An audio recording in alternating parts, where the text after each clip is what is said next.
Қуаңшылықтан әсер шыққан жұрт қолдағы соңғы дәнін жерге көміп бидай екті. Өздерінде талғажау етер ештеңе қалмады. Қарның ашса ханға бар, мақтай білсең нан берер демекші, халық жиналып ауыл әкіміне келді. Әкім істің жайын ұғып, ат шаптырым жерді шеңбер етіп сызып, мына жерге биік дуал соғыңдар, үлкен бақ жасаймын, ал еңбек ақының орнына 2 мезгіл ас беремін деді. Мұнда ешқандай тал жоқ қой деп жұрт таңданып. Қорған болса орманда болады, алдымен іргетасын қалаңдар деді әкім сұрланып. Ауылдың еркегі бірі қалмай ертесі жұмысқа жалданды. Әйелдер 2 мезгіл ас қамдады. Әкім уәдесінде тұрып, күнде оларға 1 қой мен 3 қап бидай әкеліп тұрды. Арада 2-3 ай уақыт өтті, қорған бітті. Әкім келіп дуалды айналшықтап, ұзақ қарады да қабақ шытты. Қорғанды сындырып, басқасын соғыңдар деп әмір етті. Жұрт аңтарылып, бір-біріне қарады. Ештеңе түсінбей әкімнің өзінен жөн сұрады. Бұл дуал несімен ұнамады? Сіз белгілеген жерді қоршадық, аянбай еңбек етіп шаршадық деді. Шеңберден 2 қадам ұзартып қайта соғыңдар. Ешкімнің еңбегін жемеймін, ақыларыңды 2 мезгіл азықпен төлеймін деді.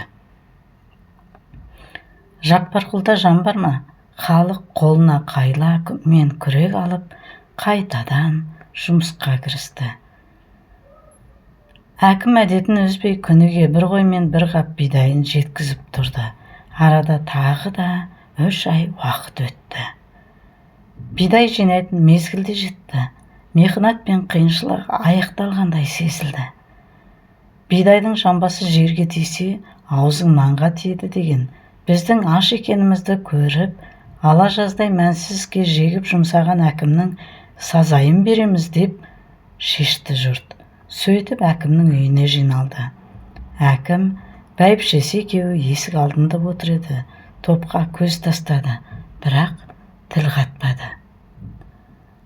Жұмысшылар наразы леппен, жақсы адам көпке қулық, әлсізге зорлық қылмайды деуші еді.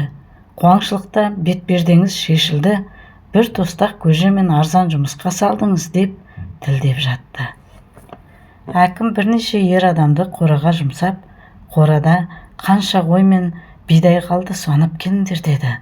Қорада 1 қой мен 3 қап бидай қалыпты. Сонда әкім орнынан тұрып халыққа мойнын бұрып деді. Жұрт жылы менің қорамда 100 қой мен қойма толы астығым бар еді. Бәрін сендерге бердім.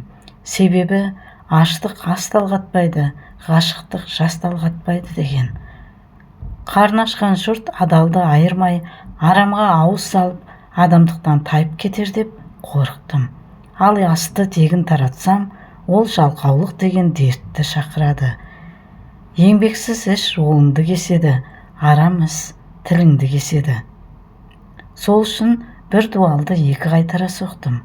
Күз түскенге дейін, бидай піскенге дейін халықты асырауды міндет санадым.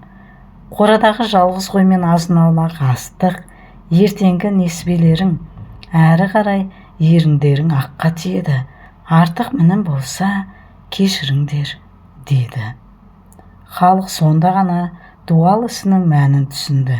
Бидай пісіп, пайдасы түсіп, жұрт байлыққа кенелгенде әкімнің қорасы мен қоймасын түгендеп берді.